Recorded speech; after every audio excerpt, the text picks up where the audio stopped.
नमस्कार, स्वागत है आपका बिहार समाचार में। बिहार वालों के लिए बड़ी खबर आ गई है कि बिहार में शराबबंदी खत्म हो सकती है। साथ ही गरीबों के लिए सरकार ने बड़ी घोषणाएं कर दी है। गरीबों को आवास और जमीन दिया जाएगा। साथ ही ग्रेजुएशन पास करने वाली महिलाओं को अब 50-50 हजार रुपए उनके खाते में आएंगे। और इतना ही नहीं, बिहार में कई विभागों पर सरकारी नौकरियां फिर से निकाल दी गई है। तो आज की बड़ी और गर्मागर्म खबरों पर बात करने से पहले आपसे एक छोटी सी अनुरोध है, कृपया वीडियो को एक प्यारा सा लाइक अवश्य कर दीजिएगा। आपका लाइक करना ही हमारी मेहनत का फल होता है। सबसे बड़ी घोषणा मुख्यमंत्री नीतीश कुमार जी ने कर दिए हैं। नीतीश कुमार जी ने कहा है कि मेरे बाद तेजस्वी यादव बिहार के मुख्यमंत्री बनेंगे। बहुत ही जल्द नीतीश कुमार जी तेजस्वी यादव को बिहार का मुख्यमंत्री बनाएंगे और खुद अब केंद्र की राजनीति करेंगे। बिहार की जनता के लिए अब इंतजार की घड़ियां खत्म होने वाली है। आपके लिए तेजस्वी यादव आ रहे हैं। तेजस्वी यादव बिहार के मुख्यमंत्री बन रहे हैं। नीतीश कुमार जी ने खुले मंच से ऐलान कर दिया है कि मेरे बाद तेजस्वी यादव ही संभालेंगे बिहार की कमान। अब तक का सबसे बड़ा ऐलान नीतीश कुमार जी ने कर दिए हैं। नीतीश कुमार जी ने कहा है कि तेजस्वी यादव के नेतृत्व में जदयू लड़ेगी 2025 का चुनाव। वैसे तो नए साल 2023 में तेजस्वी यादव को नीतीश कुमार जी मुख्यमंत्री बनाने वाले हैं। साथ ही अगला चुनाव जो लड़ा जाएगा उसमें तेजस्वी यादव ही सीएम उम्मीदवार होंगे। बता दें कि महागठबंधन के मीटिंग में मुख्यमंत्री नीतीश कुमार जी ने यह फैसला किया है, जिसमें से महागठबंधन के सभी दल मौजूद थे। और अब जगदानंद सिंह ने बड़ा खुलासा कर दिया है। जगदानंद सिंह ने कहा है कि नीतीश कुमार 2023 में तेजस्वी यादव को बिहार की सत्ता सौंपने वाले हैं। जल्द ही बिहार में नया मुख्यमंत्री होगा और अब नीतीश कुमार जी केंद्र की राजनीति करेंगे। विपक्ष के पीएम कैंडिडेट होंगे नीतीश कुमार।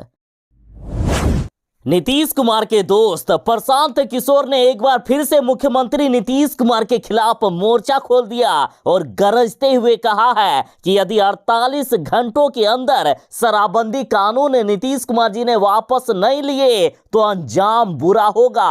पूरे बिहार में हम आंदोलन करेंगे। इस बार हम छोड़ेंगे नहीं सरकार को। प्रशांत किशोर ने कहा है कि मैं मुख्यमंत्री के साथ 2 साल तक रहा हूं, मुझे पता है सब कुछ। इन्होंने खुलासा करते हुए कहा है कि नीतीश कुमार ने ही बिहार में शराब माफियाओं को पैदा किया है। साथ ही प्रशांत किशोर ने खुलासा किया कि नीतीश कुमार के आसपास रहने वाले लोग, मंत्री, विधायक और नीतीश कुमार के चमचे अधिकांश लोग शराब पीते हैं। साथ ही राजद नेता ने कहा है कि नीतीश कुमार ने अकेले शराबबंदी कानून लागू नहीं किए हैं, सभी दलों के समर्थन से बिहार में शराबबंदी कानून लागू हुआ है। यदि सभी दलों की फिर से सहमति होती है कि शराबबंदी कानून खत्म कर दिया जाए तो हम शराबबंदी कानून खत्म कर देंगे। और अब तेजस्वी यादव ने भी बड़ा बयान दिया है। तेजस्वी यादव का कहना है कि बीजेपी खुलकर कहे, यदि वे खुलकर कहेंगे कि शराबबंदी कानून खत्म कर दिया जाए तो हम खत्म कर देंगे, लेकिन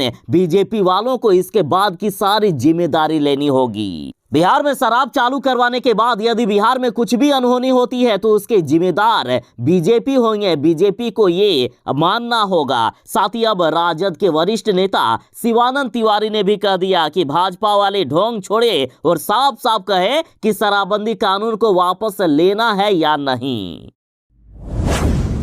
बिहार में शराबबंदी पूरी तरह से फेल है और अब पटना हाईकोर्ट ने भी नीतीश सरकार को कड़ी फटकार लगाई है। पटना हाईकोर्ट ने कहा कि बिहार के युवा बर्बाद हो गए हैं, ये शराबबंदी पूरी तरह से फेल है। और साथ ही हाईकोर्ट ने यहां तक कहा है कि शराबबंदी के कारण बिहार की जनता की जान खतरे में है। पटना हाईकोर्ट ने साफ कहा है कि बिहार में कोई शराबबंदी नहीं है। बिहार में शराब की होम डिलीवरी हो रही है और बिहार में ज्यादातर 18 से 35 साल के लोग इसमें शामिल हैं। ये बेहद चिंताजनक बात है। शराब तस्कर अब 18 से 35 साल के युवाओं को होम डिलीवरी में लगा रही है। और अब पटना हाईकोर्ट ने कह दिया है कि बिहार में शराबबंदी पूरी तरह से फेल है। ये पुलिस, उत्पाद अधिकारियों, ट्रांसपोर्ट विभाग के अधिकारियों के साथ साथ टैक्स वसूलने वाले विभाग के अधिकारियों के लिए मोटी कमाई का जरिया बन गया है। पटना हाईकोर्ट ने कहा है कि बड़े शराब माफियाओं को सरकार के द्वारा बचाया जा रहा है और गरीबों की जिंदगी तबाह की जा रही है।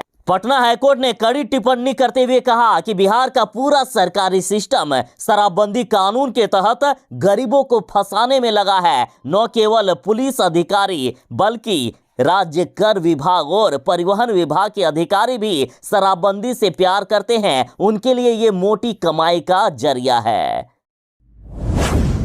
बिहार के बेटियों के लिए बड़ी खुशखबरी है। सरकार ने बड़ा ऐलान कर दिया है। देखिए, पहले ग्रेजुएशन पास करने वाले बेटियों को 50-50 हजार रुपए मिलते तो थे, लेकिन इसे लेने के लिए कॉलेज के चक्कर ब चक्कर काटने होते थे। लेकिन अब सरकार ने घोषणा कर दी है कि अब सीधे उनके बैंक खाते में पैसे जमा हो जाएंगे। अब स्नातक उत्तीर्ण छात्राओं को प्रोत्साहन राशि लेने के लिए कॉलेजों के चक्कर नहीं काटने पड़ेंगे। आखिरकार बिहार सरकार ने बड़ा फैसला ले ही लिया। प्रोत्साहन राशि निर्गत भी कर दी गई है। अब ग्रेजुएशन पास लड़कियों के अकाउंट में डायरेक्ट बिना किसी देरी के पैसे आ जाएंगे। राज्य सरकार ने 20,000 छात्राओं के लिए प्रोत्साहन राशि जारी कर दी है और इसके लिए शिक्षा विभाग ने 50 करोड़ रुपए आवंटन किया है। ये राशि वित्तीय वर्ष 2022-23 में स्नातक पास करने वाली छात्राओं को मुख्यमंत्री कन्या उत्थान योजना के तहत मिलेगा। और अब तक जिन छात्राओं के लिए पहले भी बकाया राशि है, यानी टोटल की बात करें तो सरकार ने 250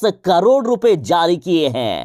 बता दें कि पहले सत्र में भी जिन छात्राओं को पैसे नहीं मिले हैं उनको भी इस बार पैसा दिया जाएगा। 25 अप्रैल 2018 से 31 मार्च 2021 तक स्नातक पास छात्राओं को 25-25 हजार रुपए और 21, 22 और 22-23 में उत्तीर्ण छात्राओं को 50-50 हजार रुपए दिए जाएंगे। और साथ ही आपको बता दूं कि इंटर पास करने वाली छात्राओं के भी खाते में भेजे जाएंगे 25-25 हजार रुपए। कोरोना ने फिर से देश में हाहाकार मचाना शुरू कर दिया है। और चीन की बात करें तो चीन में तो धड़ाधड़ लोग मरने लगे हैं। चीन में लॉकडाउन लग गया है और भारत सरकार भी दूसरे देशों की इस तरह से हालात देखकर डर गई है और अब देश में कई तरह की पाबंदियां लगाई जा रही है। और यदि स्थिति बिगड़ता हुआ देखा गया तो फिर से देश में लॉकडाउन लग सकता है, बिहार में लॉकडाउन लग सकता है। और इस बार का कोरोना वायरस कोई आम वायरस नहीं है बल्कि काफी ज्यादा खतरनाक है। कोरोना वैक्सीन लिए हुए हैं लोग, फिर भी लोग मर रहे हैं। और आज से फिर से कई तरह की पाबंदियां लगा दी गई है। कोरोना के बढ़ते प्रकोप के कारण एक बार फिर से दुनिया दहशत में है और चीन में तो कोविड के बेकाबू होने से अन्य देशों में भी खतरा बढ़ गया है। कहा जा रहा है कि एक बार फिर से रात्रि कर्फ्यू लगाया जा सकता है। फिलहाल देश में कोरोना काबू में है और केंद्रीय स्वास्थ्य मंत्री ने बड़ी घोषणा कर दी है। इन्होंने कहा है कि अब विदेश से आने वाले यात्रियों को कोरोना टेस्ट किया जाएगा, एयरपोर्ट पर रैंडम चेकिंग भी किया जाएगा। इस बार भी वैसे ही काम करेंगे जैसा कि हमने कोविड को हैंडल किया था। और इस बार केंद्र सरकार की समीक्षा बैठक भी होने वाली है। कोरोना अभी खत्म नहीं हुआ है, जरा सावधान रहें।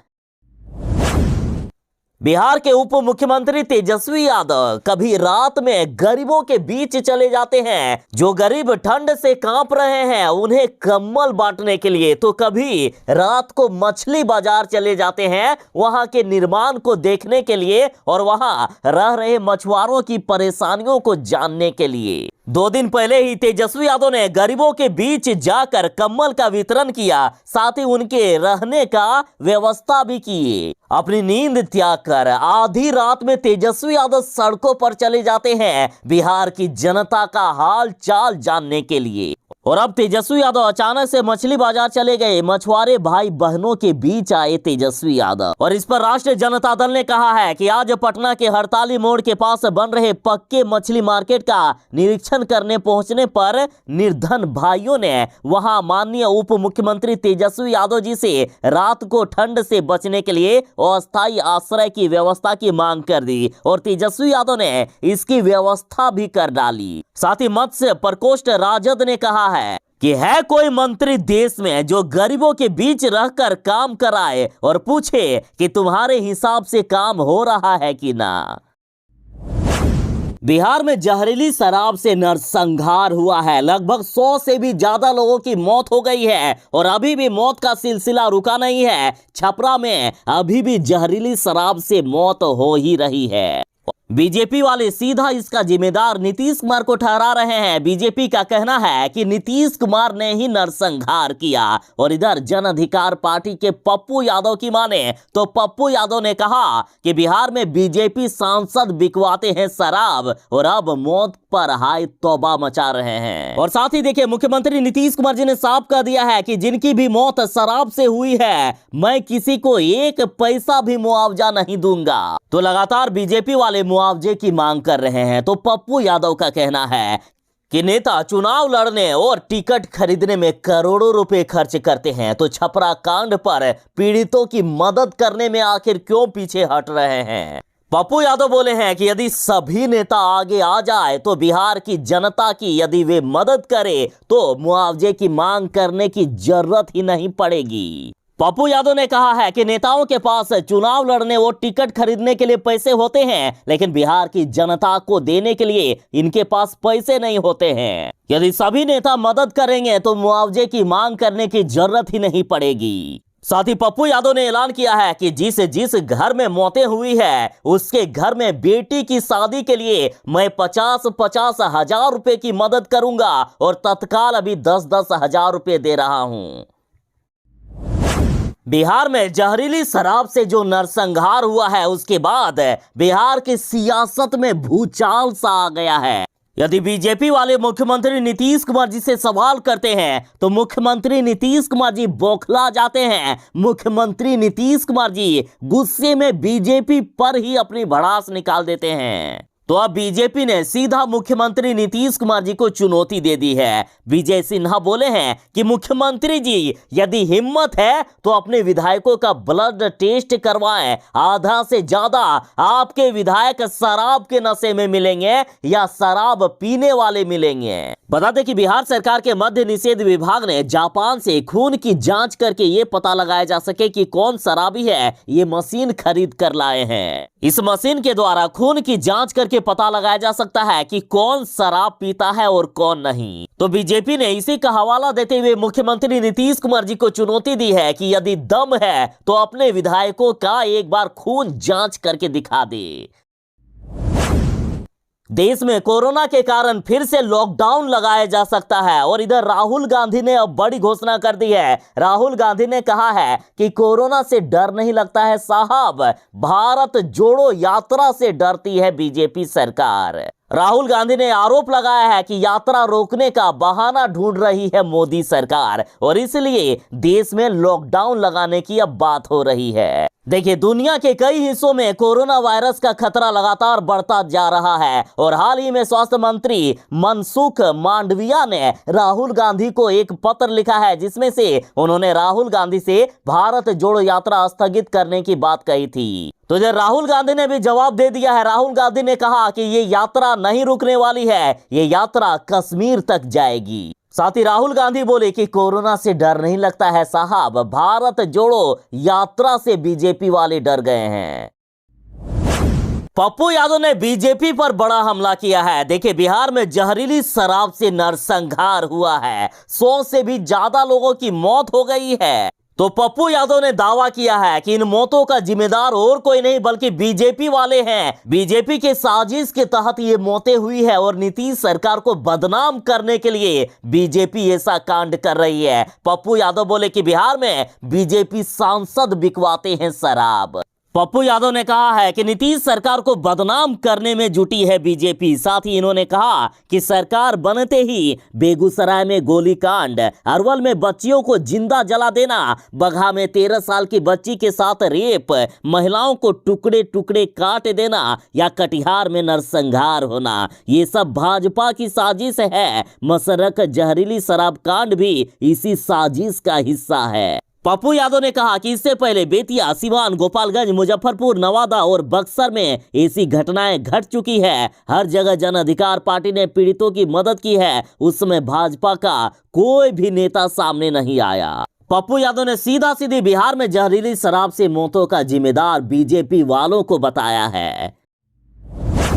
नीतीश कुमार जी देख लीजिए कैसे बिहार में शराबबंदी लागू होगी जब बिहार पुलिस ही लोगों को शराब दे रही है। देखिए बिहार पुलिस का अनोखा कारनामा सामने आया है। पहले थाने में मजदूरी कराया, फिर पैसे के बदले दी शराब। जी हां, पुलिस वालों पर हैरान कर देने वाला आरोप लगा है। मामला रोहतास जिले के इंद्रपुरी थाना क्षेत्र के पटनवा भुइया टोला का है, जहां से शराब पीने के आरोप में पुलिस ने एक शख्स लल्लू भैया को 5 लीटर देसी शराब के साथ गिरफ्तार किया। और इस मामले में लल्लू भैया की पत्नी थानेदार पर संगीन आरोप लगाते हुए रोहतास के एसपी आशीष भारती से मिलकर न्याय की गुहार लगाई। आरोपी लल्लू भैया की पत्नी ने बताया कि उसके पति को इंद्रपुरी ओपी थाने में छोटे मोटे काम के लिए बुलाया जाता था और जब वे पैसे की मांग करते थे तो उन्हें शराब की बोतल दी जाती थी। उन्हें कभी भी पैसे नहीं दिए जाते थे, बार बार मजदूरी के बदले शराब ही दी जाती थी। और 2 दिन पहले भी उन्हें थाने से शराब ही दी गई और घर आकर जब उन्होंने अपने दोस्तों के साथ पिया